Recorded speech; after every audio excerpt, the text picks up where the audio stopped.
Hebreo, 9 na kabanata. Ang naunang tipan ay may mga alituntunin sa pagsamba at may sambahang ginawa ng tao. Itinayo ang isang tolda na may 2 bahagi.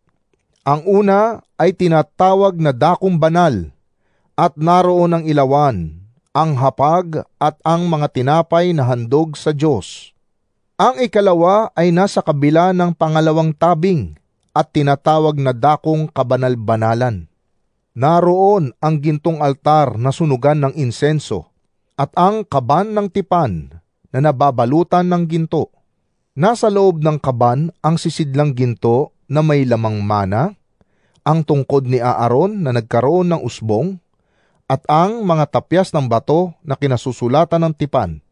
At sa ibabaw ng kaban ay may mga kirubin na nagpapakitang naroon ang Diyos. Nalililiman ng mga pakpak na mga kirubin ang luklukan ng awa. Ngunit hindi ngayon ang panahon para ipaliwanag ng isa-isa ang lahat ng ito. Ganoon ang pagkakaayos sa loob ng kanilang toldang sambahan.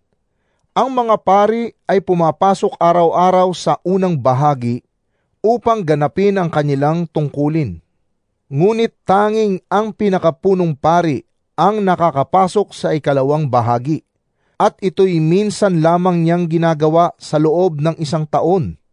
Siya'y may dalang dugo na inihahandog sa Diyos para sa kanyang mga kasalanan at para sa mga kasalanang hindi sinasadyang nagawa ng mga tao. Sa pamamagitan ng mga ito, maliwanag na itinuturo ng Espiritu Santo na ang daang papunta sa dakong kabanal-banalan ay hindi pa bukas, habang nakatayo pa ang unang bahagi ng tolda. Simbolo lamang ang mga iyon na tumutukoy sa kasalukuyang panahon. Ang mga kaloob at mga handog na iniaalay ay hindi nakakapagpalinis ng budhi ng mga sumasamba roon. Ang paglilinis nila'y nauukol lamang sa pagkain at inumin at sa iba't ibang uri ng paglilinis. Mga alituntuning panlabas lamang na iiral hanggang sa baguhin ng Diyos ang lahat ng bagay. Ngunit dumating na si Kristo, ang pinakapunong pari ng mabubuting bagay na narito na. At siya'y naglilingkod doon sa sambahang higit na dakila, walang katulad at hindi ginawa ng tao. Ang sambahang iyon ay wala sa sanlibutan ito. Minsan lamang pumasok si Kristo sa dakong kabanal-banalan at iyo'y sapat na.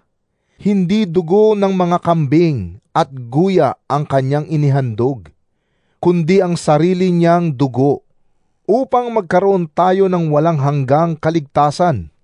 Kung ang dugo ng mga kambing at toro at ang abo ng dumalagang baka ang iwiniwisik sa mga taong itinuturing na marumi upang sila'y luminis ayon sa kautusan, higit ang nagagawa ng dugo ni Kristo sa pamamagitan ng walang hanggang Espiritu. Inialay niya sa Diyos ang kanyang sarili bilang handog na walang kapintasan. Ang kanyang dugo ang lumilinis sa ating mga budhi, sa mga gawang walang kabuluhan, upang tayo'y makapaglingkod sa Diyos na buhay. Kaya nga, si Kristo ang tagapamagitan ng bagong tipan.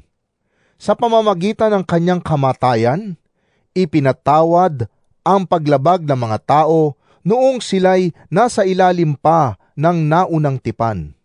Dahil dito, makakamtan ng mga tinawag ng Diyos ang walang hanggang pagpapala na kanyang ipinangako.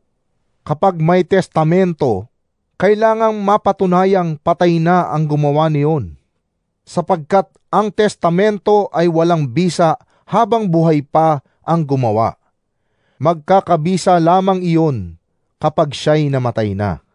Maging ang naunang tipan ay pinagtibay sa pamamagitan ng walang dugo. Matapos ipahayag ni Moises sa mga tao ang bawat alituntunin sa kautusan, kumuha siya ng dugo ng mga baka at ng mga kambing at hinaluan niya iyon ng tubig. Kumuha siya ng pulang lana at sanga ng hisopo, at isinawsaw iyon sa dugong may halong tubig. Winisikan ang aklat ng kautusan at ang mga tao. Kasabay nito'y kanyang sinabi, Ito ang dugong nagpapatibay sa tipan na ibinigay ng Diyos at ipinag-utos niya na tuparin ninyo. Winisikan din niya ng dugo ang tolda at ang mga kagamitan sa pagsamba. Ayon sa kautusan, halos lahat ng bagay ay nililinis sa pamamagitan ng dugo, at kung walang pag-aalay ng dugo, ay walang kapatawaran ng mga kasalanan. Ang mga bagay sa sambahang iyon ay larawan lamang ng mga nasa langit, at kinakailangang linisin sa pamamagitan ng mga handog. Ngunit higit na mabubuting handog ang kinakailangan sa paglilinis ng mga bagay sa sambahang nasa langit, sapagkat si Kristo ay hindi pumasok sa isang dakong banal na ginawa ng tao at larawan lamang ng tunay na sambahan. Sa langit mismo siya pumasok, at ngayoy nasa harap na siya ng Diyos at namamagitan para sa atin.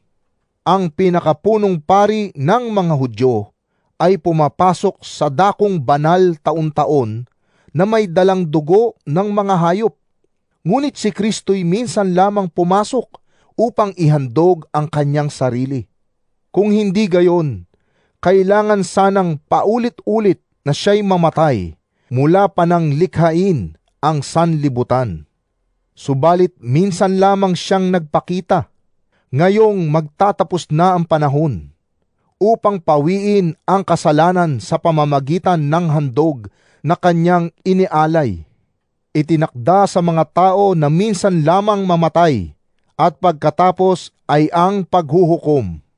Gayon din naman, si Kristo'y minsan lamang inihandog upang pawiin ang mga kasalanan ng mga tao.